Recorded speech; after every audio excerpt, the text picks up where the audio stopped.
అదే RTV app వార్తల్ని క్షణాల్లో చదివే అవకాశం ఉంటుంది. ఒక న్యూస్ పేపర్, ఒక టెలివిజన్ ఛానల్ మీ చేతుల్లో ఎప్పుడూ ఉంటాయి. మాణిక్ ప్రభు గారు, మీరు తెలంగాణ ఉద్యమం కోసం అసలు ఎన్ని ఇయర్స్ నుంచి పోరాడారండి? ముఖ్యంగా ఈ తెలంగాణ ఉద్యమ ప్రస్థానం ఎలా జరిగిందంటే, అప్పుడు నేను ఉస్మానియా యూనివర్సిటీ క్యాంపస్లో లా స్టూడెంట్గా ఉన్నటువంటి సందర్భంలో ప్రొఫెసర్ జయశంకర్ గారు ఇచ్చినటువంటి స్పీచ్లకు, అతను ఇచ్చినటువంటి మార్గదర్శకాలను పాటించుకుంటూ ఈ యొక్క ఉద్యమాన్ని నిర్మించాలనేటువంటి తపన మాలో ఉన్నటువంటి ఆ సందర్భంగా అప్పటి నుంచి కూడా ఈ యొక్క తెలంగాణ ఉద్యమంలో పాల్గొనడం జరుగుతుంది. ఆ ప్రొఫెసర్ జయశంకర్ గారు ఇచ్చినటువంటి మార్గదర్శకంలో మలిదశ ఉద్యమాన్ని నిర్మించడానికి మా యొక్క శాయశక్తిలో ప్రయత్నం చేశాము. మనతో పాటు శేష్ నారాయణ గారు కూడా ఉన్నారు. అతను కూడా ఈ తెలంగాణ ఉద్యమంలో ఓల్డ్ సిటీ నుంచి పాల్గొన్నారని చెప్పేసి విన్నాం సార్. అసలు మీ ప్రస్థానం ఎలా స్టార్ట్ అయింది ఉద్యమంలో? ఈ సార్ వాళ్ళు జేఏసీని నిర్ణయించుకున్న తర్వాత ఇక్కడ డివిజన్ వారుగా వ్యక్తుల్ని అపాయింట్ చేయడం జరిగింది. అందులో భాగంగా నాకు చార్మినార్కు అపాయింట్ చేశారు. అప్పుడు జరిగినటువంటి ఉద్యమంలో, మలిదశ ఉద్యమంలో చురుగ్గా పాల్గొన్నటువంటి మా సార్ మాణిక్ ప్రభు గౌడ్ గారు, అతను వెంబడి ఉంటూ మేము ప్రతిదాన్ని కూడా ప్రతి కార్యక్రమంలో భాగం పంచుకుంటూ తెలంగాణ రావడానికి విశేషమైనటువంటి కృషి చేశారు. సార్ వాళ్ళందరినీ కానివ్వండి, మన స్టూడెంట్స్ కానివ్వండి, మిగతా జేఏసీ మెంబర్లు కానివ్వండి. ఓల్డ్ సిటీలో ముఖ్యంగా మాణిక్ ప్రభు గౌడ్ గారు ప్రత్యేక చొరవ తీసుకొని ఇక్కడి నుంచి కూడా ఆ తెలంగాణ కోసం పరితపిస్తున్నటువంటి ప్రజలు ఉన్నారని చెప్పేసి ప్రత్యేకంగా కోరుకోవడంతో అప్పుడు ఆ ఉద్యమాన్ని ఇక్కడ కూడా నిర్వహించడం జరిగింది. ఏ ఇయర్ నుంచి మీరు పాల్గొన్నారండి ప్రత్యక్షంగా ఉద్యమంలో? మేము దాదాపు 15 సంవత్సరాల నుంచి ఈ కార్యక్రమంలో పాల్గొంటున్నాము. ఇప్పుడు దాదాపు 20 సంవత్సరాలు, 10 సంవత్సరాలు వచ్చిన తర్వాత, అంటే 25 సంవత్సరాల నుంచి ఈ విషయం వెనుక పనిచేస్తూ ఉన్నాము. ఇప్పుడు మనకు తెలంగాణ సిద్ధించింది కాబట్టి ఆ తెలంగాణ మంచి బంగారు తెలంగాణ ఉండాలి, అందరికీ ఉద్యోగ అవకాశాలు రావాలి, మంచి నీళ్ళు అన్నీ కూడా మనకు సదుపాయంగా ఉండాలని ప్రయత్నాలు చేస్తూ ఉన్నాం. ఇప్పటికీ ప్రభుత్వానికి అయ్యే తోడ్పాట్లు ఎంత సహకారం అందించాలనో అన్ని సంఘాల నుంచి సార్ వాళ్ళు అందిస్తున్నారు. సార్తో పాటు మేము కూడా ఆ పనిలో నిమగ్నమై ఉన్నాము. మాణిక్ ప్రభు గారు, మీరు చెప్పండి, ఉద్యమంలో భాగంగా మీ మీద దాదాపు 30 కేసులు ఉన్నాయి, అంతకంటే ఎక్కువగా ఉన్నాయండి? పెట్టి కేసులు చాలా ఉండొచ్చు, కానీ కోర్టులో ఎదుర్కొనే మాత్రం 30 కేసులు దానికి ఉన్నాయి. ముఖ్యంగా ఈ తెలంగాణ ఉద్యమం ఎక్కడ ప్రారంభమైందంటే ఉస్మానియా యూనివర్సిటీ క్యాంపస్లో అత్యధికంగా ప్రారంభం జరిగింది. ఆనాడు స్టూడెంట్స్ మీద ఆ సమైక్యాంధ్ర ప్రభుత్వం ఏదైతే ఉందో విపరీతమైనటువంటి బలాన్ని ప్రయోగించిన సందర్భంలో మేము అక్కడికి ఉస్మానియా యూనివర్సిటీకి వెళ్ళడం, యూనివర్సిటీలో విద్యార్థులను రక్షించుకోవడం. ఆ విద్యార్థులను రక్షించుకోవడానికి ముఖ్య కారణం ఏంటంటే విద్యార్థులు మా యొక్క పునాదులు, వాళ్ళని రక్షించడానికి మా యొక్క న్యాయవాద వృత్తిని అడ్డుపెట్టి ఆనాడు ఉస్మానియా యూనివర్సిటీ క్యాంపస్లోకి వెళ్ళడం, ఆ క్యాంపస్లో ఉన్నటువంటి వాళ్ళ మీద జరిగినటువంటి దౌర్జన్యాలు ఎదుర్కోవడం, ఆనాడు పోలీసులతో దౌర్జన్యంగా వాళ్ళని ఎదుర్కొన్నటువంటి వాళ్ళ మీద కేసులను కొట్టివేయడానికి మా యొక్క శాయశక్తిలో ప్రయత్నం చేసినాం. ఆనాడు ఏదైతే దినం జరిగిందో ఉస్మానియా యూనివర్సిటీ క్యాంపస్లో వాళ్ళ మీద బలప్రయోగం జరుగుతున్నప్పుడు మేమే అక్కడికి వెళ్ళి టెంటులు వేయించి అక్కడ ఉద్యమాన్ని నిర్మించడం జరిగింది. ఆనాడు కూడా మా మీద కేసులు జరిగింది. ఆనాడు ఆర్ట్స్ కాలేజ్లో ఉన్నటువంటి పోలీస్ స్టేషన్లో 2 రోజులు మమ్మల్ని నిర్బంధించడం జరిగింది. అయినా కూడా ఎటువంటి భయాలకు లోను కాకుండా ఆనాడు స్టూడెంట్స్ని రక్షించుకున్నాం, ఉద్యమాన్ని నిర్మించినాం, జేఏసీని నిర్మించినాం. ఆనాడు పొలిటికల్ జేఏసీకి ఒక రూపురేఖలు రావాలని చెప్పి కోరుకున్నాం. ఆ రూపురేఖల గురించి అప్పుడు తపన ఎట్లా ఉందంటే, పొలిటికల్ బ్యాక్గ్రౌండ్ లేకుండా ఉన్నటువంటి మనిషిని, కోదండరామ్ గారిని ఒక ఆయనను చైర్మన్గా నియమించి అన్ని రకాలైనటువంటి సంఘాలను, అంటే కుల సంఘాలనే కావచ్చు, రకరకాలైనటువంటి సంఘాలను ఏర్పాటు చేయడం. ఆ సమయంలో కూడా మేము ముఖ్యమైనటువంటి పాత్ర నిర్ణయించినాం. ఆనాడు పొలిటికల్ చేసి కో కన్వీనర్గా ఉన్న నేను ఆ పొలిటికల్ చేసి అన్ని పార్టీలనే కాకుండా అటు కుల సంఘాలనే కానివ్వండి, చిన్న చిన్న వృత్తి వాళ్ళకు కూడా ఒక జేఏసీగా ఏర్పాటు చేసి ఒక చైర్మన్లను నియమించి వాళ్ళ దగ్గరికి వెళ్ళి కూడా ఒక యూనిటీ తీసుకొచ్చి తెలంగాణ ఉద్యమాన్ని బలోపేతం చేయడానికి అన్ని రకాలైన ప్రయత్నాలు చేయడం జరిగింది. ఒక్క రూపాయి ఆశించకుండా మీరు చాలా కేసులు వాదించారని చెప్పేసి చాలా మంది అంటున్నారు, విన్నాం మేము కూడా. అయితే మీకు ఇంటి నుంచి ఎటువంటి ఒత్తిడి రాలేదండి? చెప్పాలంటే చాలా సహాయ సహకారాలు మా ఇంటి నుంచి కూడా జరిగింది. ఆనాడు మా చిన్నపిల్లలు, మా పిల్లలు చిన్నగా ఉండే ఆ సమయంలో కూడా పిల్లలు మాతో పాటు ఉద్యమంతో ఆనాడు సాగరహారం కానీ, సాగరహారంలో కూడా పిల్లలు మా ఫ్యామిలీతో తీసుకెళ్ళినాం. ఆనాడు సర్వజనులు కూడా రోడ్డు మీదకి రావాలి, ప్రతి ఒక్కరం రోడ్డు మీద భోజనాలు చేయాలి అని చెప్పి నిర్ణయించుకున్నప్పుడు మేము ఇక్కడ లాల్దరావు కాదు, చార్మినార్, ప్రతి పాత నగరంలో ఉన్నటువంటి అన్ని దగ్గర అన్ని సంఘాలను మేల్కొల్పి ప్రతి దగ్గర కుల సంఘాలతో మీటింగ్లు పెట్టి అక్కడ సకల జనుల సమ్మనే కావచ్చు, సాగరహారమే కావచ్చు, ప్రతి దాంట్లో కూడా మా యొక్క కుటుంబ సభ్యులు కూడా మాకు పూర్తి సహాయ సహకారాలు అందించారు. కాకపోతే ఆర్థికంగా ఎన్నో బాధలు అనుభవించినాము. అటు మా న్యాయవాద వృత్తిలోనే మాకు న్యాయవాద వృత్తి నుంచి కూడా దూరం అయ్యేటువంటి అవకాశాలు మా మీద బార్ కౌన్సిల్లో కంప్లైంట్ చేయడం, అప్పుడు ఉన్నటువంటి సమైక్యాంధ్ర అడ్వకేట్లు ఏం చేస్తుండే మా మీద ఈ వృత్తితో పోరాటం చేస్తున్నారని చెప్పి మా మీద బార్ కౌన్సిల్ కంప్లైంట్ చేయడం, మా యొక్క బార్ కౌన్సిల్ లోపల రోడ్ల మీద ఈ రకమైనటువంటి పద్ధతులు చేస్తుంది కాబట్టి నాకు ఎన్రోల్మెంట్ రద్దు చేయాలని చెప్పి మా మీద ప్రెషర్లు రావడం, అటువంటి సమయాలలో కూడా మా యొక్క అడ్వకేట్ చేసి కన్వీనర్ రాజేందర్ రెడ్డి గారు కావచ్చు వాళ్ళందరూ మాకు సపోర్ట్ ఇచ్చి మాకు న్యాయవాద వృత్తిని కూడా మేము రక్షించుకోవాల్సినటువంటి పరిస్థితి ఏర్పడినటువంటి సమయాలు కూడా ఉన్నాయమ్మా. మలిదశ ఉద్యమంలో మీరు కాకుండా మీకు తెలిసిన వాళ్ళని ఎవరైనా సరే ఉన్నారా అండి? ప్రొఫెసర్ జయశంకర్ గారు కాకుండా మీ కుటుంబ సభ్యులు, ఫ్రెండ్స్? కుటుంబ సభ్యులు అంటే మా కొడుకు చిన్నగా ఉండే, ఇప్పుడు ఆయన కూడా అడ్వకేట్గా ప్రాక్టీస్లోకి వచ్చిండు, అతను కూడా పాల్గొన్నాడు.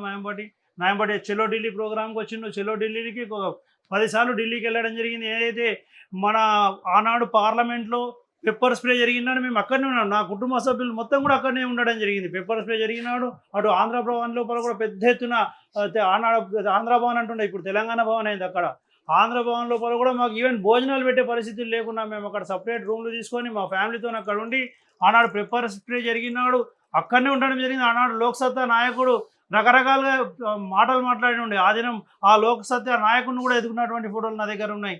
ఆయనని ఎదుర్కొన్నాం, ఆయనను అడ్డుకున్నాం. ఆనాడు పెప్పర్ స్ప్రే జరిగినాడు, రకరకాల నాటకాలు ఆడారు ఈ ఆంధ్ర నాయకులంతా. వాళ్ళందరినీ కూడా ఎదుర్కొని తిరిగి తెలంగాణ రాష్ట్రం ఆవిర్భవించిన మా కుటుంబం కూడా నాకు సపోర్ట్ ఇచ్చినందుకు చాలా సంతోషంగా ఉంది. తెలంగాణ ఉద్యమంలో పాల్గొనేందుకు సంతోషంగా ఉంది. నా కుటుంబ సభ్యులందరూ కూడా అందులో పాల్గొనడం చాలా సంతోషంగా ఉంది. కాబట్టి మేము ఏ రకమైన పదవులు ఆశించలేదు, ఇప్పటివరకు కూడా ఏ పదవిని పొందలేకపోయినాం. ఎందుకంటే మేము ఉద్యమం కావాలి, తెలంగాణ రాష్ట్రం ఏర్పడాలనేటువంటి ఒక ఏకైక లక్ష్యంతో ముందుకు పోయినాం. నాతో పాటు చాలామంది విద్యార్థి నాయకులు ఉన్నారు. ఆనాడు ఉస్మానియా యూనివర్సిటీలో నాతో పాల్గొన్న వాళ్ళు ఉన్నారు. ఇక్కడ అడ్వకేట్ జేఏసీగా నాతో పాటు పాల్గొన్నటువంటి తిరుమలరావు అనేటువంటి అడ్వకేటు, రకరకాల మా ప్రొఫెసర్ జయశంకర్ సారే కాకుండా కోదండరామ్ సార్ వచ్చిన తర్వాత రకరకాల నాయకులందరూ కూడా నాతో పాటు పాల్గొనడం జరిగింది. వారందరికీ కూడా ఈనాడు తెలంగాణ ఉద్యమంలో తెలంగాణ సాధించుకున్నాం. 10 సంవత్సరాల ఈ కాలం లోపల కూడా ఏ ఒక్కరు కూడా ఏనాడు పదవులు ఆశించలేదు నాతో పాటు పాల్గొన్న ఉద్యమకారులు ఎవరు కూడా. ఇక తర్వాత వచ్చినటువంటి ఉద్యమానికి వ్యతిరేకించినటువంటి నాయకులు ఎవరైతే ఉన్నారో వాళ్ళు వచ్చి పదవులు పొందిర్రు. తెలంగాణ రాష్ట్రం ఏర్పడిన తర్వాత తెలంగాణ ద్రోహులందరూ కూడా వచ్చి పార్టీలో చేరినా మేము ఏమాత్రం బాధపడలేదు. ఎందుకంటే మన తెలంగాణ రాష్ట్రం ఒక సర్వతోముఖాభివృద్ధిగా ముందుకెళ్ళాలనుకున్నాం. ఒక పెద్ద ఎత్తున తెలంగాణ రాష్ట్రం ప్రపంచ పటంలో ఒక ముఖ్యంగా కనబడాలనుకున్నాం. కాబట్టి మేము పదవులను ఆశించకుండా అందరినీ వెంబడి తీసుకొని జరిగినాం. కాబట్టి ఇప్పటికైనా నా యొక్క తెలంగాణ బంగారు తెలంగాణగా తీర్చిదిద్దాలని చెప్పి మొత్తం రాజకీయ నాయకులను కోరుకుంటున్నాం. లాఠీ ఛార్జీలు కానీ ఇలాంటివి ఏమైనా మీ పని అయ్యాయండి? లాఠీ ఛార్జీలో కాదు, నేను ఒకసారి మేము మిలియన్ మార్చ్కి వెళ్ళినామమ్మ. ఇప్పటికీ నాకు గుర్తుంచుకోవాల్సినటువంటి విషయం, మిలియన్ మార్చ్కి వెళ్ళినాం. మిలియన్ మార్చ్కి వెళ్ళినప్పుడు మేము 3 రోజుల కిందటువంటి ఫంక్షన్ హాల్లో వండుకున్నాం. మా దగ్గర పెళ్లి ఉందని పెళ్లి ప్రోగ్రామ్ కిందకి ఫంక్షన్ హాల్ బుక్ చేసుకున్నాం. ఆ ఫంక్షన్ హాల్లో వండుకొని మిలియన్ మార్చ్కి ఎవరు రాలేదు. ఆ సమయం వరకు కూడా ఒక పురుగు కూడా ట్యాంక్ బండ్ మీదకి పోయిన సమయం. ఆ సమయంలో మేము ఆ ఫంక్షన్ హాల్లోకి వెళ్ళి మేము అందరం కలిసి ఒక అడ్వకేట్లము, ఒక 20 మంది అడ్వకేట్లము ట్యాంక్ బండ్ పైకి పోయినప్పుడు అటుపక్క నుండి ఇటుపక్క నుండి ఫైరింగ్ జరుగుతుంది. ఆ జరుగుతున్నటువంటి క్రమంలో మాకు దెబ్బలు తగినాయి. కానీ అక్కడికి వెళ్ళి తప్పించుకోవాలన్నటువంటి విషయంతో ఫస్ట్ టైం ఇప్పటికి కూడా మేమైనా దుంకిందని చెప్పి ట్యాంక్ బండ్ పై నుంచి కిందికి దుంకినటువంటి సమయాలు కూడా మాకు ఇప్పటికీ జ్ఞాపకం ఉన్నాయి. అది తెలుసుకుంటేనే మాకు ఇప్పటికి మేమైనా అంత పెద్ద ట్యాంక్ బండ్ నుండి కిందికి వెనక వైపు లోవర్ ట్యాంక్ బండ్ పైకి దుంకి పారిపోయి వచ్చినాం, పక్కకు జరిగిపోయినాం. ఆ కేసుల నుంచి తప్పించుకున్నాం, ఫైరింగ్ల నుంచి తప్పించుకున్నాం. అటువంటి విషయాన్ని ఇప్పటికీ మాకు కళ్ళకు కదిలినట్టు కనబడుతూ ఉంది. వారం 10 రోజులు మేము బయట, ఆ తర్వాత మా మీద కేసులు బుక్ అయినాయి. ఆ కేసుల నుంచి బయటపడడానికి మేము ఇండ్లను అన్ని వదులుకొని మా ఇంటి మీద ఇక్కడ నుంచి ఒక నక్సలైట్ను తీసుకుపోయినట్టు నా ఇదే ఇంట్లో నుంచి ఒక 25 మంది పోలీసులు వచ్చి నన్ను ఇక్కడ నుంచి లాల్ దర్వాజా నుంచి నడిపించుకుంటూ తీసుకెళ్ళి చార్మినార్ పోలీస్ స్టేషన్కి తీసుకెళ్ళినటువంటి దినాలు కూడా ఉన్నాయి. ఆ ఫోటోగ్రాఫ్స్ అవన్నీ చూస్తే నాకు కూడా ఇప్పటికీ నేనైనా ఇవన్నీ చేసినటువంటి విషయాలు అనిపిస్తాయి. అయినా ఇన్ని జరిగినా నాకు ఒక సంతోషకరమైన విషయం ఏంటంటే నా తెలంగాణ రాష్ట్రం ఏర్పడ్డది. ఆనాడు ప్రొఫెసర్ జయశంకర్ గారు మాకు ఏదైతే మార్గంలో నడిపించారో ఆ మార్గంలోనే సాధించుకున్నాం. ఎవరి మీద ఒక లాఠీ జల్పించలేదు, ఎవరిని కొట్టలేదు, ఎవరిని తిట్టలేదు. ఒక పద్ధతి ప్రకారం ఆర్టికల్ 3 చట్ట ప్రకారం మేము ఒక తెలంగాణ రాష్ట్రాన్ని సాధించుకున్నందుకు మాకు ఇంకా సంతోషకరంగా ఉందమ్మా. శేషనారాయణ గారు, మీరు చెప్పండి, మీపై ఎన్ని కేసులు ఉన్నాయి? లాఠీ ఛార్జ్ లాంటివి ఏమైనా మీరు ఎదుర్కొన్నారా?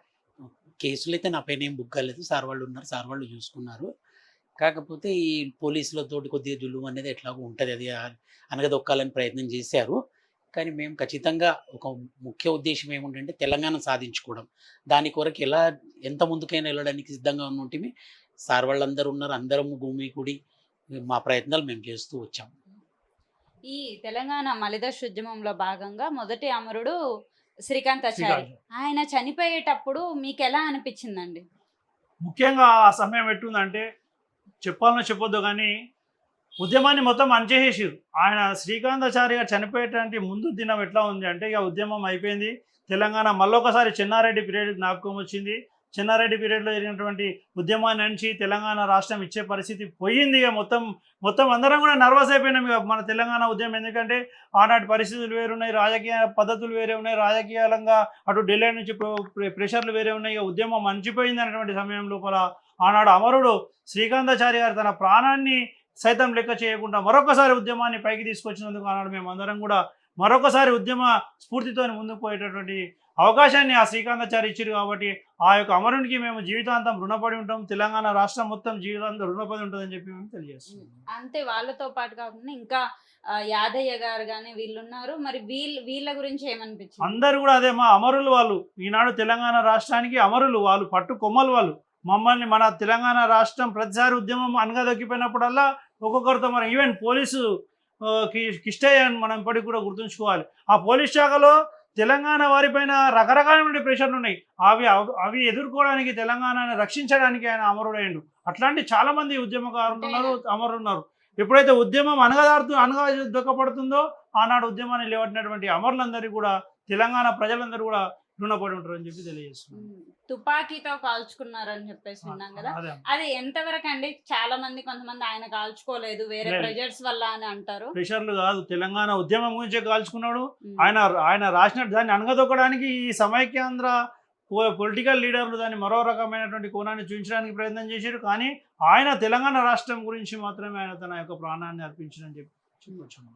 నిజంగా తెలంగాణ ఉద్యమం కోసం పోరాడిన వ్యక్తులకి ఎటువంటి లాభాపేక్ష జరగడం కానీ, లేకపోతే ఉన్నత పదవులు కానీ, మంచి పొలిటికల్ సీట్లు కానీ ఇలాంటివి ఏమీ రాలేదు. అసలు వాళ్ళని వదిలేసి కొసలు వాళ్ళని పట్టుకున్నారు అని చెప్పేసి కూడా చాలా విమర్శ ఉందండి. దీనిపై మీరు ఏమంటారు?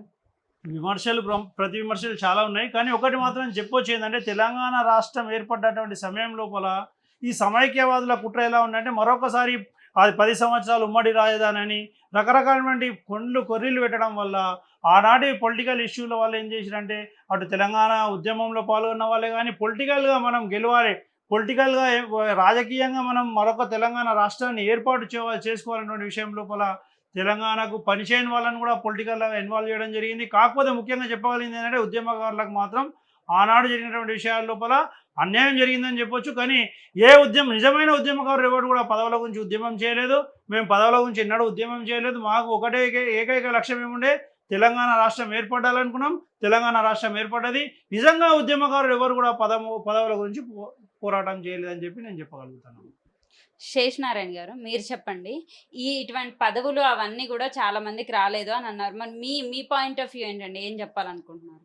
ఇప్పుడు ఉద్యమం జరుగుతున్నప్పుడు పాత నగరాన్ని ఎప్పుడు కూడా చిన్న చూపు చూస్తూ ఉంటారు. పాత నగరంలో కూడా ఆ కోరిక బలంగా ఉందని చూపెట్టడానికి సార్ వాళ్ళు అనేకమైనటువంటి కార్యక్రమాలు చేశారు. అప్పుడు కూడా మేమంతా కూర్చొని డిస్కస్ చేసుకున్నది ఏంటంటే ఎటుపై తెలంగాణను సాధించుకోవాలి, తర్వాత తెలంగాణ బంగారు తెలంగాణగా మారాల, ప్రతి ఒక్కళ్ళకి న్యాయం జరగాల, ఉద్యమం చేసిన వాళ్ళకి కూడా న్యాయం జరగాల. ఎందుకంటే ఇల్లు వదులుకుర్రు ఆ సమయంలో ఈ యుక్త వయసులో ఉన్నటువంటి ఉద్యమకారులు కూడా వాళ్ళ వృత్తిని వదిలేసేసి ఉద్యమం వెనుకనే తిరిగిర్రు. వాళ్ళకు కూడా న్యాయం జరగాలని ఈరోజు కూడా మేము కోరుకుంటా ఉన్నాం. పదవులను ఆశించడం అని కాదు, కానీ ఎక్కడో న్యాయం జరగాల, అలాంటి సమాజాన్ని మనం నిర్మించుకోవాలన్నది మా కోరిక. మీరు చెప్పండి. ఏదైనా మీకు చాలా ఈ సంఘటనతో ఇంకా నా లైఫ్ ఇంతే అనే సంఘటన మీరు ఏదైనా అనుభవించారండి ఈ ఉద్యమం టైంలో? కొన్ని సమయాలలో నా ప్రొఫెషన్కి ఎఫెక్ట్ రావడం జరిగింది. ఎందుకంటే నా మీద సపరేట్గా పోలీస్ కేసులు వేయడం, మేము పోయి బోన్లలో నిలవడం, ఆ తర్వాత తెలంగాణ వచ్చిన తర్వాత మమ్మల్ని గుర్తించకపోవడం కొన్ని సమయాలలో మాకు కూడా నిరాశకు లోనైన మాట వాస్తవమే. కానీ అన్నీ జరిగినా కానీ మాకు ఒక సంతోషం ఏముందంటే మన తెలంగాణ రాష్ట్రం ఒక నిరభ్యంతరంగా మంచి పెద్ద ఎత్తున పేరును మంచి అన్ని రకాల అభివృద్ధి చెందుతున్న సంతోషంతో అన్నీ కూడా మర్చిపోవడం జరిగింది. కొన్ని నిరాశకైతే లోనైనాం, చాలా మారు నిరాశకు లోనైనాం. ఎన్నో రకమైనటువంటి పదవులు ఆశించడం తప్పులేదు. నేను నాకు జీపీ పోస్ట్ వస్తుందని ప్రయత్నం చేస్తున్న సందర్భంగా నా యొక్క వృత్తి లోపల ఉన్న కొంతమంది నా మీద కేసులు ఉన్నాయి, సుప్రీంకోర్టులో కేసు నడుస్తుంది. మేము ఎప్పుడైతే తెలంగాణ రాష్ట్రం ఏర్పడ్డది, ఏర్పడిన తర్వాత ఏమైంది ఎప్పుడైతే మన హైదరాబాద్కు స్వతంత్రం రానట్టే మా జ్యుడిషియరీకి స్వతంత్రం రాలేదు, జ్యుడిషియరీ సపరేట్ కాలేదు, జ్యుడిషియరీ అట్లా అదే సమైక్యాంధ్ర లోపల ఉండడం జరిగింది. కాబట్టి మళ్ళీ సపరేట్ తెలంగాణ ఉద్యమం అని మరొక ఉద్యమం చేయడానికి మాకు 5 సంవత్సరాలు పట్టింది. మళ్ళీ మా హైకోర్టును మేము ఏర్పాటు చేసుకోవడానికి మరొక ఉద్యమాన్ని నిర్మించుకోవాల్సి వచ్చింది. ఆ ఉద్యమం లోపల మరో 3 సార్లు ఢిల్లీకి పోయి ఢిల్లీ లోపల ధర్నాలు చేయడం జరిగింది. ఈ గత 5-6 సంవత్సరాలు మా తెలంగాణ హైకోర్టును ఏర్పాటు చేసుకోవడానికి మరొక ఉద్యమం చేసినాం. కాబట్టి కొన్ని సమయాలలో నిరాశకు లోనైన మాట వాస్తవమే, కానీ తెలంగాణ రాష్ట్రం ఏర్పరచుకున్నాం. ఆ తర్వాత తెలంగాణకు సపరేట్ హైకోర్టును కూడా ఏర్పరచుకోవడానికి మా యొక్క ఉద్యమం నడిచింది. కాబట్టి ఆ హైకోర్టు ఏర్పడిన తర్వాత మేము ఆశించినాం మాకేమైనా పదవులు వస్తావేమో అని, కానీ మమ్మల్ని చాలా మట్టుకు ఉద్యమకారులను నిరాశపరిచినటువంటి సమయాలు ఉన్నాయి. ఇప్పటి ప్రభుత్వం అన్న ఉద్యమకారులను గుర్తించి ఒక సక్రమమైన వాళ్ళని గుర్తింపునిచ్చి వాళ్ళకు గుర్తింపు కార్డు ఇవ్వండి, రకరకాలైనటువంటి ప్రయత్నం చేయండి, గుర్తించండి. ఉద్యమకారులను నిజమైన ఉద్యమకారులను గుర్తిస్తే వాళ్ళు రేపు మనకు ప్రభుత్వానికి ఉపయోగపడతారని నా యొక్క అభిప్రాయం. ఎందుకంటే సమైక్యాంధ్ర పొలిటికల్ లీడర్లతోనే కొట్లాడిన వాళ్ళం, అంత పెద్ద ఉద్యమం చేసిన వాళ్ళం. కానీ మేము ఇప్పుడు ఎందుకు సైలెంట్ ఉంటున్నాం? ఇది మన రాష్ట్రం, మన తెలంగాణ రాష్ట్రం, మన రాజకీయాలకు మనోళ్ళు, మనతో మేము ఉద్యమం చేయాలన్నటువంటి విషయంతో సైలెంట్ ఉండడం జరిగింది. కాబట్టి ఇప్పటికైనా ఈ ప్రభుత్వమైన ఉద్యమకారులను గుర్తించాల్సిందిగా కోరుతున్నాను. ఆంధ్రప్రదేశ్ పునర్విభజన చట్టం 2014 ప్రకారం మన తెలంగాణ అనేది రెవెన్యూ సర్ప్లస్ ఎక్కువగా ఉండేది. ఇప్పుడు మాత్రం అసలు అది అంత లేదు, అప్పుల్లో కూరుకుపోయింది అని అన్నప్పుడు మీరు ఇంత ఉద్యమం చేసి తెచ్చిన తెలంగాణ కదా, మీకు ఎలా అనిపిస్తుందండి ఇలా అప్పుల్లో కూరుకుపోయిన తెలంగాణను చూసి? కానీ ఒక్కటి మాత్రం చెప్పగలుగుతామమ్మా, సర్ప్లస్ ఉన్నటువంటి ఏదైతే అమౌంట్ ఉండేనో ఆ సర్ప్లస్ అమౌంట్ ఏంటంటే ముందు ముఖ్యంగా విద్యుత్ రంగాన్ని నిర్మించడానికి, అంటే ఒక అడ్వకేట్గా మాట్లాడుతున్నా, ఒక న్యాయ నిపుణునిగా మాట్లాడుతున్నా, ఒక పొలిటికల్ లీడర్గా మాట్లాడట్లేదు. ఆ అమౌంట్ ఏదైతే ఉందో ఇన్వెస్ట్మెంట్ జరిగింది అని నేను అనుకుంటున్నా. ఎందుకంటే ఒకనాడు మన దగ్గర అందరం ప్రతి ఇంటికి ఒక జనరేటర్లు ఉంటుండే, ప్రతి ఇంటికి రకరకాల కరెంటు ప్రాబ్లమ్స్ ఉంటుండే. వాటిని అన్నింటినీ దూరం చేయడానికి మనం అమౌంట్ను పెట్టుబడి పెట్టినాం. ఉన్నటువంటి సర్ప్లస్ అమౌంట్ను మన దగ్గర విద్యుత్ నిరంతరాయంగా రావడానికి ప్రయత్నాలు జరిగినాయని నేను అనుకుంటున్నాను. అదే మాదిరిగా ప్రాజెక్టులలో కాళేశ్వరం లాంటి ప్రాజెక్టులు పెట్టారు, కానీ అందులో కూడా అవినీతి జరిగింది అన్నప్పుడు కొంత బాధ జరిగింది. అవినీతి జరగకుండా నిజంగా మనం తెలంగాణ రాష్ట్రాన్ని నిర్మించుకోవాలని చెప్పి నేను కోరుకుంటున్నాను. తెలంగాణ ఉద్యమం అంతా కూడా నీళ్లు, నిధులు, నియామకాల పేరు మీదనే వచ్చింది. అయితే నియామకాల విషయంలో మాత్రం నిరుద్యోగులకి ఎటువంటి లాభం కానీ చేకూరలేదు నియామకాల గురించి అని చెప్పేసి అని అంటారు. మీకేమనిపించిందండి? ఇలాగా చాలా మంది ప్రాణత్యాగాలు కూడా చేశారు కదా. అది నిజమేనమ్మా, చాలా మటుకైతే నియామకాలు చాలా తక్కువ జరిగినాయి. కాకపోతే దాన్ని నిర్మించుకోవాలి, ఇప్పటి ప్రభుత్వమైనా దాని మీద దృష్టి పెట్టాలి. నియామకాలు జరుగుతూనే ఈ యూత్ ఏదైతే ఉందో ఆ యూత్ను మన దగ్గర ఉన్నటువంటి యువశక్తిని మన ప్రభుత్వం వాడుకుంటుంది. ఈ యువశక్తి మన దగ్గర తెలంగాణ ఉన్నటువంటి యువశక్తి ఎక్కడ లేదు. ఆ యువశక్తి నీరు గారిపోతుందని బాధేస్తుంది. ఆ యువశక్తిని మనం పైకి తీసుకురావాలి, వారి యొక్క శక్తిని మనం వినియోగించుకోవడానికి నియామకాలు జరపాలని చెప్పి నేను కోరుకుంటున్నాను. గల్ఫ్ కంట్రీకి ఇంకా చాలా మంది వలసలు వెళ్తూనే ఉన్నారు. ఎందుకండి మన తెలంగాణ వచ్చేసింది కదా, మీ అభిప్రాయం ఏంటి? వచ్చిన తర్వాత కూడా ఎందుకు వలసలు పెరుగుతున్నాయి? ఇప్పటికి కూడా ఇంకా నియామకాలు కానీ వృత్తిపరంగా మనం డెవలప్ కాలేదని నేను అనుకుంటున్నాను. మనం ఏది తెలంగాణ ఉద్యమంలో ఊహించినమో నీళ్లు, నిధులు, నియామకాలు అనేటువంటి ఉన్నాయో అనుకున్నంత మేరకు పెరగలేదని నేను అనుకుంటున్నా. కాబట్టి ఆ పెరగనందుకే వీళ్ళ యొక్క గల్ఫ్ కంట్రీలకు అక్కడిక్కడ వద్దురు వీటిలను కూడా ఆపడానికి ప్రస్తుతం ఏదైతే ప్రజాప్రభుత్వం ఏర్పడ్డది అంటున్నారు కదా, ఆ ప్రజాప్రభుత్వం దాని మీద శాయశక్తుల ప్రయత్నించి వాళ్ళందరికీ కూడా నిజమైనటువంటి కంపెనీలు ఏర్పాటు చేసి, నిజమైనటువంటి రకాల వృత్తిని ఏర్పాటు చేసి, అటు ఉద్యోగాలే కానివ్వండి, వర్కే కానివ్వండి, రకరకాల కార్యక్రమాలు చేయాలని చెప్పి నేను కోరుకుంటున్నాను. శేషనారాయణ గారు, మీరు చెప్పండి. టీఎస్ని టీజీగా మారుస్తున్నామని చెప్పి అన్నారు. మీకు ఏమనిపించిందండి ఇది వినంగానే? ఎందుకంటే టీజీ అనేది మన ఆత్మగౌరవం, తెలంగాణ ఆత్మగౌరవం అని చెప్పేసి అని అంటున్నారు. అది నిజంగానే మీ ఇలాంటి ఉద్యమకారులందరూ అదే అనుకున్నారా? టీజీగా ఉండడమే మేము కూడా ఇష్టపడతామండి. టీఎస్ దాని గురించి పెద్దగా నాకు కొంచెం చెప్పడానికి నాకు అంత ఆలోచన లేదు. సార్ చెప్తారు దాని గురించి. కాకపోతే నేను పర్సనల్గా నేను కోరుకునేది ఏంటంటే తెలంగాణను టీజీగా ఉంచడమే మంచిదని నా ఉద్దేశం. పైన తర్వాత అధికారులు ఉన్నారు, రాజకీయ నాయకులు ఉన్నారు, వారి దృష్టికోణం ఎలా ఉందో వాటి పైన నిర్ణయాలు జరుగుతాయి. కానీ ఒక వ్యక్తిగా నేను కోరుకునేది టీజీగా ఉండాలని కోరుకుంటున్నాను. మీరు చెప్పండి, టీజీ బాగుంటుందా అండి, టీఎస్ బాగుంటుంది? ఇది పొలిటికల్ బ్యాక్గ్రౌండ్ అని నేను అనుకుంటున్నాను. అంటే పొలిటికల్గా రేపు ఇంకో ప్రభుత్వం వస్తుంది, వాళ్ళు మరి ఇంకో రకమైనటువంటి పేరు పెట్టే అవకాశం ఏర్పడుతుంది. టీఎస్ఆర్ టీజీ అనేది మాకు ఉద్యమకారులకు ముఖ్యమైనది అని నేను కాదని అనుకుంటున్నాను. ఎందుకంటే తెలంగాణ అభివృద్ధి పడాలి, తెలంగాణ స్వర్ణ తెలంగాణ, ఒక బంగారు తెలంగాణ ఏర్పాటు కావాలంటున్నాం. కాకపోతే టీజీ అని ముందు మేము కూడా ఊహించినాం. ఆ తెలంగాణ ఉద్యమం ఉన్నప్పుడు మన తెలంగాణ రాష్ట్రంకు టీజీ అని ఉండాలని అయితే ఊహించిన మాట వాస్తవమే. కానీ దానివల్ల పెద్ద లాభాలు కానీ నష్టాలు కానీ జరుగుతాయని నేను అనుకోవట్లేదు. తొలి దశ ఉద్యమం నుంచి మీరు ఏ ఏ నాయకుల నుంచి స్ఫూర్తి పొందారండి? ముఖ్యంగా నేనైతే ప్రొఫెసర్ జయశంకర్ గారితోనే స్ఫూర్తి పొందడం జరిగింది. ఆయనతో తిరిగినాము. మేము విద్యుత్ స్టూడెంట్, మా యొక్క ఉస్మానియా యూనివర్సిటీ లోపల మేము ఏదైతే గ్రాడ్యుయేషన్ చేసినామో ఆయన లెక్చర్లని తెలంగాణ ఇట్లా ఉంటుందా, తెలంగాణలో ఎన్ని కష్టాలు ఉన్నాయా అనేటివి ఆయన ద్వారా నేను నేర్చుకోవడం జరిగింది.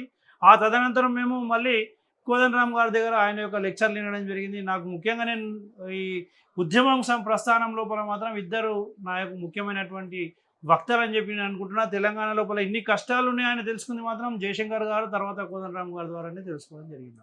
జయశంకర్ భూపాలపల్లి కానీ లేకపోతే జయశంకర్ యూనివర్సిటీ కానీ ఇలాంటి ఈ పేర్లు పెడితే ఆయన చేసిన సేవకి సరిపోతుందని మీరు భావిస్తున్నారు? భావిస్తలేనమ్మా, నేను భావిస్తలేను. ఆయన ఊహించినటువంటి తెలంగాణ ఏర్పాటు చేసినప్పుడే మేము అందరం కూడా తృప్తి పొందగలుగుతున్నాం. బంగారు తెలంగాణకి మీరు ఒక అడ్వకేట్ గా మీరు చెప్పే ఒక అబ్రివేషన్ ఏంటి చెప్పండి? అంటే నీళ్లు, నిధులు, నియామకం, ఈ మూడిస్తే బంగారు తెలంగాణ ఏర్పాటు. మూడిట్లో ఏమేమి అంటే ఎక్కడి వరకు మన తెలంగాణ సక్సెస్ అయిందంటారు? ఇంకా 80% ఇంకా సక్సెస్ కావాలమ్మా. 20% సక్సెస్ అయింది అనుకుంటున్నా. కాకపోతే నిజంగా కనుక కాళేశ్వరము ఎటువంటి లోటుపాట్లు లేకుండా కనుక కాళేశ్వరం కనుక అభివృద్ధి పెడితే అటు మొత్తం కూడా నీళ్ళ ప్రాబ్లం సాల్వ్ అవుతుంది. కాళేశ్వరం అనే ప్రాజెక్టు ఆయన యొక్క కళ. ఎవరి కళ? ప్రొఫెసర్ జయశంకర్ గారి కళ. ఆ కాళేశ్వరం ప్రాజెక్టులో ఈ అవినీతి జరగడం అనేది చూస్తుంటే చాలా బాధేస్తుంది. ఆ కాళేశ్వరం ప్రాజెక్ట్ ఎప్పుడైతే కంప్లీట్ అయిన ఉంటే కనుక నీళ్ళ ప్రాబ్లం అనేది మన తెలంగాణకు 60% అనేది సాల్వ్ అవుతుంది. అది దానివల్ల మేము కూడా కొంచెం బాధపడ్డమాట వాస్తవమే. ఆ తర్వాత నిధులు అనేది మనకు సర్ప్లస్ ల్యాండ్ ఉండే, ఆ నిధులు రావడానికి రకరకాల ఫ్యాక్టరీలు అవన్నీ తెద్దామని ఎన్నో రకాలైనటువంటి కార్యక్రమాలు చేయడం జరిగింది. కానీ అవి ఒక 20% సక్సెస్ అయిందని అనుకుంటున్నాను. ఇంకా 80% ఇప్పుడు ఉన్నటువంటి ప్రజాప్రభుత్వం కూడా సక్సెస్ చేస్తే సంతోషపడతామని అనుకుంటున్నాను. ఇక నియామకాలు అయితే తెలిసిన విషయం, రకరకాల ప్రాబ్లమ్స్ వస్తున్నాయి. అటు కోర్టు ఎవరైతే నియామకాలను చేద్దామని చెప్పి జీవో చేయగానే ఇంకా కొంతమంది అపోజిషన్ పార్టీ వాళ్ళు తీసుకెళ్ళి కోర్టులలో కేసులు వేయడం, అది ఆపడం జరుగుతుంది. కాబట్టి ముందు మనలో యూనిటీ రావాలి. మన లోపల తెలంగాణ ప్రజలందరిలో కాకుండా తెలంగాణ పొలిటికల్ లీడర్ లోపల కూడా ఒక యూనిటీ రావాలి. ఈ నియామకాలు జరగాలంటే ఎవరి మీద ఎటువంటి ద్వేషాలు చేయకుండా ఒక పద్ధతి ప్రకారం చేసుకోవాలని నేను అనుకుంటున్నాను.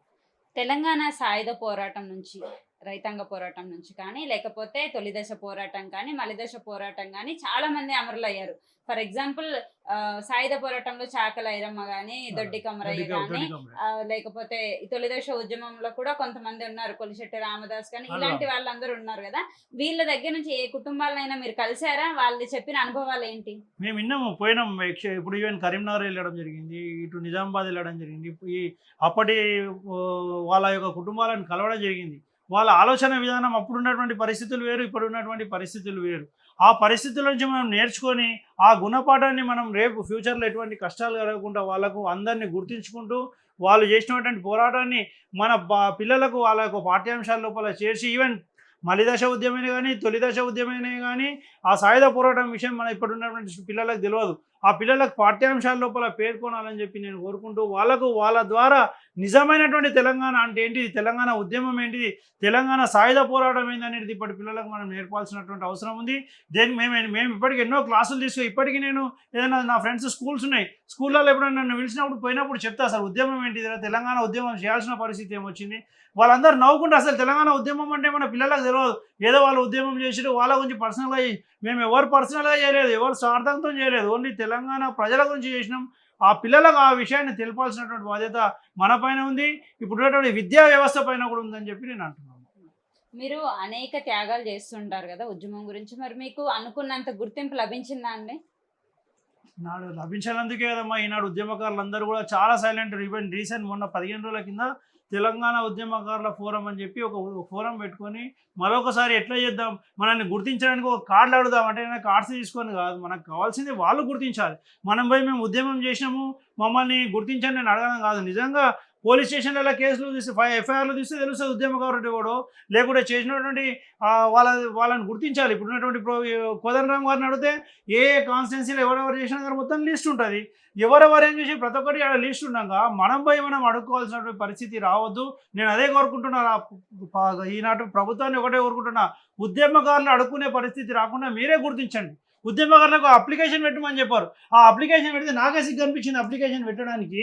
అదేదో ప్రజాప్రభుత్వం అని చెప్పి అప్లికేషన్ పెట్టమని చెప్పి మమ్మల్ని అంటే మేము ఈ ఫోటోలన్నీ తీసుకొని అప్లికేషన్ పెట్టుకోవాల్సినటువంటి పరిస్థితి. మరి పెట్టిన తర్వాత పెట్టినాం ఎప్పుడు దగ్గర పెట్టి కూడా 3/1/2024 పెట్టినాం. మరి 3/1/2024 అప్లికేషన్ పెట్టినాం. ఆన్లైన్ మనం పాల్గొన్నటువంటి ఫోటోగ్రాఫ్స్, ఎఫ్ఐఆర్ కాపీలు ఇవన్నీ పెట్టినాం. మరి పెట్టినా ఇంతవరకు దాని నుంచి దాని గురించి ఎంక్వైరీ ఏమైనా ఉందా? ఉద్యమకారులను గుర్తించిర్రా? మరి ఏం లేకుండా ఉద్యమం ఎవరికి మీ ప్లాట్ల గురించి మేము ఉద్యమం చేయలేరు. 250 గజాల ప్లాట్ల గురించి ఉద్యమం చేయలేరు మేము. సరే, ఎక్కడైనా ఎంఆర్ఓ ప్రతిసారి జూన్ 2 వచ్చినప్పుడు తెలంగాణ ఆవిర్భావ దినోత్సవం వస్తుంది. ఆనాడు లోకల్ ఉన్నటువంటి ఒక తెలంగాణ ఉద్యమకారుని పిలిచి ఫ్లాగ్ హోస్టింగ్ చేయించండి. ఇదే మేము కోరుకుంటున్నాం. మాకేం మీరు ఇచ్చే 250 గజాల గురించి కొట్లాడతలేము.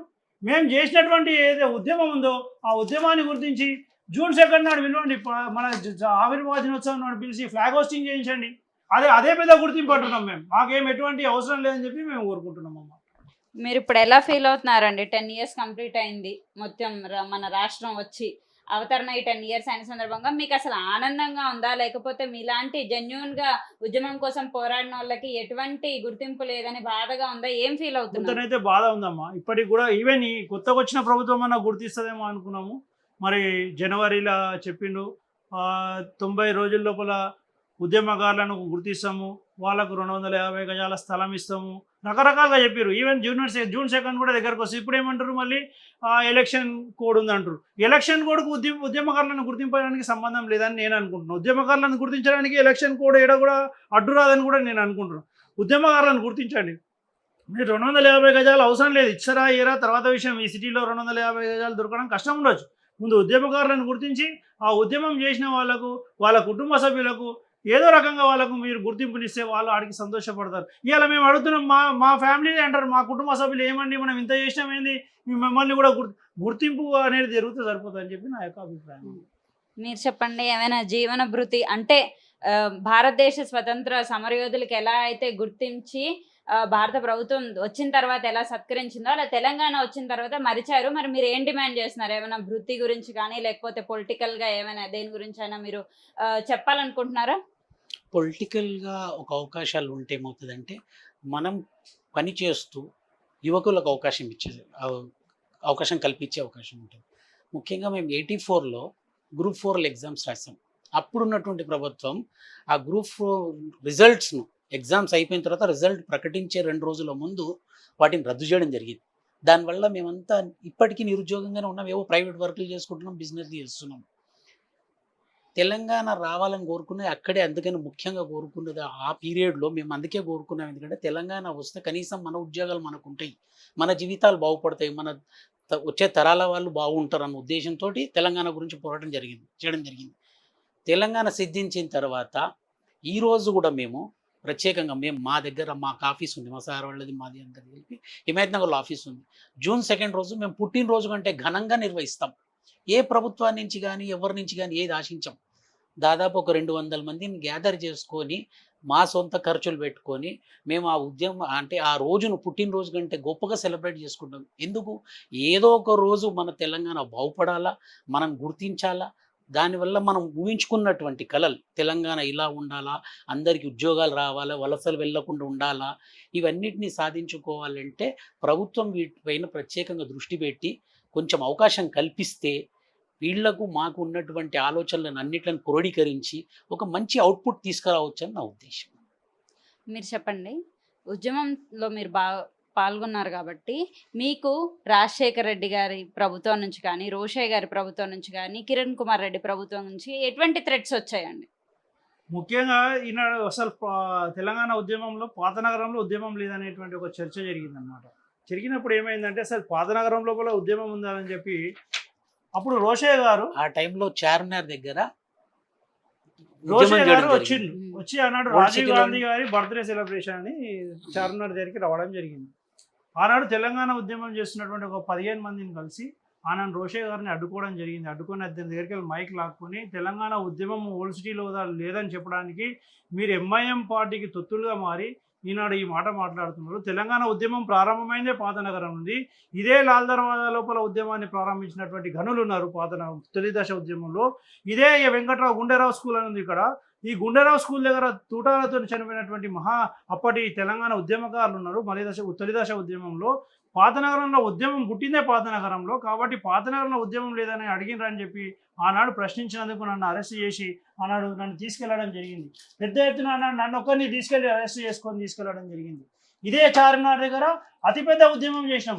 ఈ చార్మినార్ దగ్గర జరిగినటువంటి నాడు నన్ను తీసుకెళ్ళి ఇక్కడ నుంచి తీసుకెళ్ళి ఒక నక్సలైట్ కంటే అధ్వానంగా తీసుకెళ్ళి ఆనాడు రోషే గారి ప్రభుత్వం, కిరణ్ కుమార్ రెడ్డి తర్వాత వచ్చిన కిరణ్ కుమార్ రెడ్డి ప్రభుత్వం. ఏనాడు చార్మినార్ దగ్గరికి కిరణ్ కుమార్ రెడ్డి గారు వచ్చిన అడ్డుకున్నా నేను, ఆనాడు రోషే గారు వచ్చిన అడ్డుకున్నా, ఆనాడు వైఎస్ రాజశేఖర రెడ్డి గారు మొత్తం అనగదొక్కిరు అందరినీ. అయినా మేము పోయి ప్రశ్నించినటువంటి దినాలు మాకు ఉన్నాయి. ఆనాడు చార్మినార్ దగ్గరికి రాకుండా చేసినటువంటి ఘనత ఇప్పటికి కూడా మేము గర్వంగా చెప్పగలుగుతా. మేము నిజమైన ఉద్యమకారులం. పాతనగరం లోపల ఉద్యమం పుట్టిందే పాతనగరం.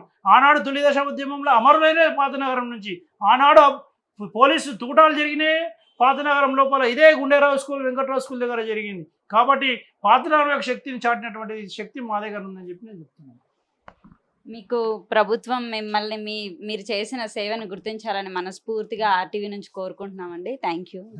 ధన్యవాదాలండి. మరిన్ని వీడియోస్ కోసం ఛానల్ ని సబ్స్క్రైబ్ చేయండి. లేటెస్ట్ అప్డేట్స్ కోసం వాట్సాప్ ఛానల్ ని ఫాలో చేయండి. అండ్ లింక్ డిస్క్రిప్షన్ లో ఉంది.